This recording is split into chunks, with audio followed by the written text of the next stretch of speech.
ఆనియన్తో ఇలా పరోటా చేస్తారని ఎవ్వరూ ఊహించరు, కానీ టేస్ట్ మాత్రం మైండ్ బ్లోయింగ్. పొరలు పొరలుగా క్రిస్పీగా లోపల ఫుల్ ఆనియన్ మసాలా టేస్ట్తో ఈ ఆనియన్ పరోటా ఒక్కసారి ట్రై చేస్తే మళ్ళీ మళ్ళీ అడుగుతారు. ఈ వీడియో చివరిదాకా చూస్తే మీరు బయట పరోటా ఇంత ఈజీయా అనుకుంటారు. ఎందుకంటే ఈరోజు మనం చేయబోతున్నది క్రిస్పీ లేయర్స్తో లోపల జ్యూసీగా ఆనియన్ ఫిల్లింగ్తో హోటల్ స్టైల్ ఆనియన్ పరోటా. చాలా ఈజీగా చిన్న చిన్న స్టెప్స్తో చాలా సింపుల్గా ఎలా తయారు చేసుకోవాలో చూసేద్దాం. ముందుగా స్టెప్ 1. దీనికి ఏంటంటే యాజ్ యూజువల్ గోధుమ పిండి కలుపుకున్నట్లు దాంట్లో ఉప్పు, కొంచెం నూనె, వాటర్ దానికి సరిపడా వేసుకుంటూ పిండి కలుపుకొని ఒక హాఫ్ అన్ అవర్ పక్కన పెట్టుకోవాలి. ఇప్పుడు అస్సలు hero of the recipe onion masala. దీనికోసం మనం ఆనియన్ ఒక 4, దాంట్లోకి ఉప్పు, కారం, గరం మసాలా, కొంచెం అంత ధనియాల పొడి, టేస్ట్కి సరిపడా జీలకర్ర పొడి, మెయిన్ ఇంగ్రీడియంట్ కసూరి మేతి, ఒక పచ్చిమిర్చి, కొంచెం అంత కొత్తిమీర, వీటన్నిటిని సన్నగా కట్ చేసుకొని ఆనియన్స్ని నేను వీడియోలో చూపించినట్లుగా చిన్న చిన్నగా కట్ చేసుకోవాలి. ఎందుకంటే పెద్ద పెద్దగా కట్ చేసుకున్నాము మనం డౌ చేసుకొని రుద్దేటప్పుడు అవి అడ్డం వస్తాయి. సో అలా ఆనియన్ని, పచ్చిమిర్చిని, కొత్తిమీరని కట్ చేసుకొని మనం తీసుకున్న స్పైసెస్ అన్నిటినీ కూడా యాడ్ చేసుకొని ఎక్కువ పిసకకండి, ఆనియన్లో వాటర్ వస్తుంది.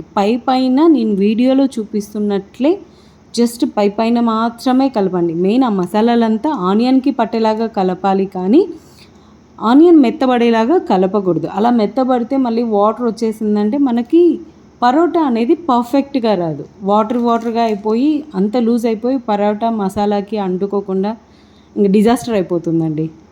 సో అలా మసాలాని ప్రిపేర్ చేసుకోవాలి. ఇప్పుడు స్టెప్ 3.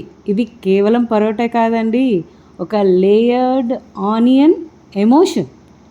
సో వీడియోలో చూపిస్తున్నట్లు డవ్ని తీసుకొని దీన్ని ఆయిల్తో కాదండి పిండితో రుద్దుకుంటూ వీడియోలో చూపించినట్లు వారలంతా పలచగుండేలాగా, మధ్యలో కొంచెం మందంగా ఉండేలాగా చూసుకుంటూ ఒక బౌల్ లాగా చేసుకొని దాంట్లో ఆనియన్ మసాలాని స్టఫ్ చేసుకొని చుట్టూ కార్నర్స్ అన్నిటినీ కూడా కలుపుకుంటూ వీడియోలో చూపించినట్లు పరోటాని రెడీ చేసుకొని దానికి పిండిని అద్దుకుంటూ, ఎంత పిండి అద్దుకుంటూ అలా మరీ ఎక్కువ అద్దకండి, మళ్ళీ పరోటా మాడిపోతుంది. పిండిని అద్దుకుంటూ చపాతీ కట్టతో స్మూత్గా రుద్దుకోవాలి.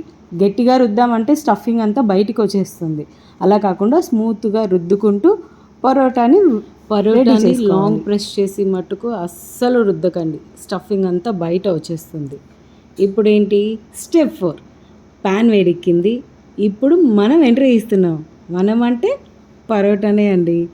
పరోటాని ప్యాన్ మీద వేసుకొని మీడియం ఫ్లేమ్లో, హై ఫ్లేమ్లో అస్సలు పెట్టకండి, మీడియం ఫ్లేమ్లో ఆయిల్ అంటే ఆయిల్ లేదా గీ అంటే గీ, ఎవరి ఇష్టం కొద్దీ అలా 2 సైడ్లు బాగా బ్రౌన్ కలర్ వచ్చేలాగా రోస్ట్ చేసుకోవాలి. ఆ చపాతీ క్రంచీగా కాల్చుకుంటే ఆ సాటిస్ఫాక్షన్ లెవెలే వేరే అండి. చూడండి, ఈ లేయర్తో ఒక్క బయట క్రిస్పీగా, లోపల జ్యూసీ ఆనియన్, మధ్యలో ఆనియన్ మసాలా ఎక్స్ప్రెషన్, ఇది తిన్నాక డైట్ ప్లాన్ అనేదే బ్రేక్ అయిపోతుందండి. అస్సలు వట్టే టేస్ట్ అని ఖచ్చితంగా అనుకుంటారు. చపాతీ అంతా కాలిపోయాక కూడా దాని మీద బటర్ ఆప్షనల్ లేదా గీ అయినా వేసుకుంటే ఆ టేస్ట్ అనేది వేరే లెవెల్ అండి, నెక్స్ట్ లెవెల్, అసలు మాటల్లో చెప్పలేంది. ఇలా మీరు ఇంట్లో ఖచ్చితంగా ట్రై చేయండి ఆనియన్ పరోటాని. మీరు ఇదే ఆనియన్ పరోటా చేస్తారా లేదా వేరే ఫిల్లింగ్తో ట్రై చేస్తారా అనేది ఖచ్చితంగా నాకు తెలియచేయండి. Please like, share and subscribe to my channel. మీరు ఏ ఫిల్లింగ్తో ట్రై చేస్తారో ఖచ్చితంగా కమెంట్ చేయండి. Thank you for watching this video.